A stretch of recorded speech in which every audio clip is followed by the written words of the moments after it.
Hello, how are you all? I hope you're well. So last week, I think it was either last week or earlier this week, Gavin Newsom, the governor of California, his wife was actually named as Jane Doe number 4 in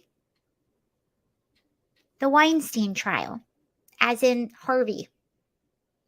And I wasn't really surprised about this. She actually this is something that's kind of known.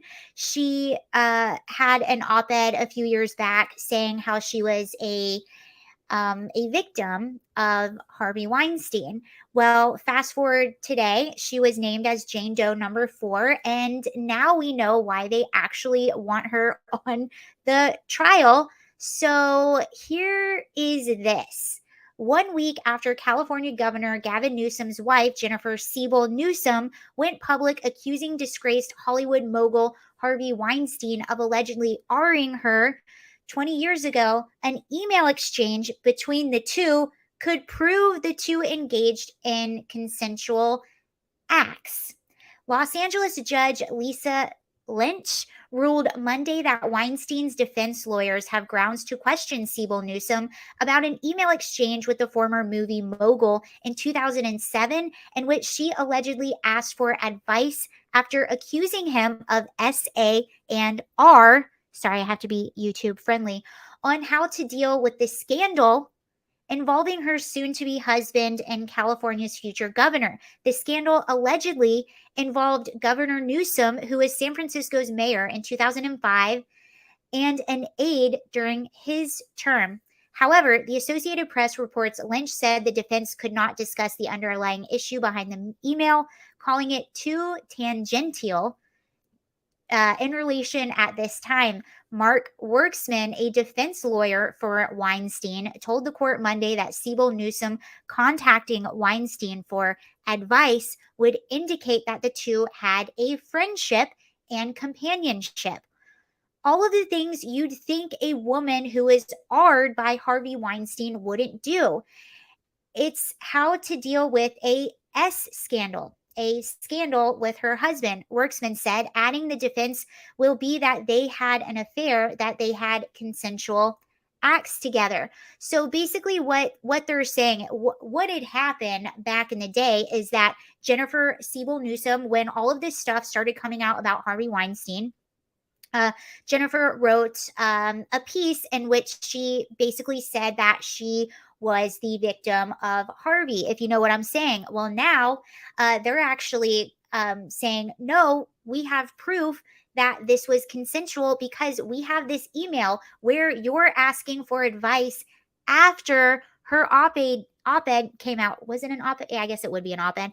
After her piece came out where she was accusing him. So they're saying if this is true, why would you then be asking for advice for your husband's scandal? And this, I guess there was a scandal with Gavin Newsom. Oh, that's different. Oh, we're going to get to that in a second. You just wait. So I guess there was an alleged affair with Gavin Newsom when he was the mayor of San Francisco in 2005, and that's what they think is coming out. So that's what's happening there. And this is where Rose McGowan comes in, because I'm reading this story and I'm like, Jennifer Siebel Newsom being wrapped up in this. I've heard that before. And it's because Rose McGowan actually came out with her own thing. So if you don't know, Rose McGowan, she's a Hollywood actress. She's basically been blacklisted. And I'm trying to, there's my face. Now I'm bigger. Yay. Bear with me. I'm using new technologies. But Rose McGowan is basically the main whistleblower for Harvey, and she has since been blacklisted from Hollywood. She's just very outspoken, kind of a wild card, sort of like a Kanye, and has been on Tucker and has been sort of embraced by conservatives for her willingness to speak out against the Democratic establishment and Hollywood and all of that stuff. And it's really, I actually don't know where she's been for the past year. I haven't heard anything from her. Last I knew, she moved to Mexico. And that's it. I think she was like kind of in hiding. I don't know why, but I want to show you this clip where she discusses her involvement with Jennifer and her and how it was really confusing to her at the time. She didn't put the pieces together. She didn't even know who Jennifer Siebel Newsom was until much later when she knew who the governor was, and then she sort of connected the dots. But this is what happened a while back in her words. She set up a meeting with me to meet her somewhere in Brentwood. Okay, here we go.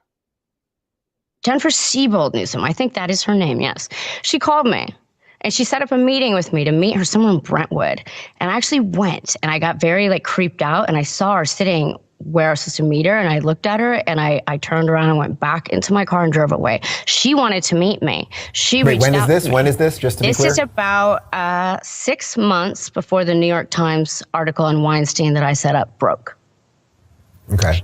And she called me on behalf of a Theranos board member, the lawyer for longtime lawyer of Hillary and Bill and Clinton and Weinstein, one David Boyce. So this woman, I don't know, some blonde lady named with the last name of Newsom, cold calls me and it's like, David Boyce wants to know what it would take to make you happy. Okay, so she actually dropped this bombshell while she was on Dave Rubin, and you can see he's like, what? Whoa, back up there. So she drops this bomb. She continues with these allegations. She provides a few receipts. So this is sort of, I'm going to have to look at it on my phone because it's a little bit too small. But this was posted to Twitter. Now, of course, Gavin Newsom and a spokesperson for Jennifer Newsom came out and said that this was completely false. None of these allegations are true, and that this was a clear lowball attempt to slander someone ahead of a recall election. This information did come out right before Gavin Newsom's recall election. Rose McGowan was helping Larry Elder campaign. But there were receipts posted. And here's sort of the timeline and all of the connections so you can understand this. Okay, so number one, Gavin Newsom's brother-in-law is a partner at the law firm representing disgraced filmmaker Harvey Weinstein. The film's founding partners are David Boyce and Jason Schiller. Number two, in April 2017, as the New York Times was investigating SA allegations against Weinstein, Newsom's wife Jennifer attempted to arrange a meeting with Rose McGowan, a victim of Weinstein's, and the central whistleblower in the investigation. Newsom said the meeting was to discuss a female-driven film product. Number three, Rose suspected that Newsom had ulterior motives. Number four, shortly afterwards, Newsom contacted Rose and said, David Boyce wants to know what it would take to make you happy.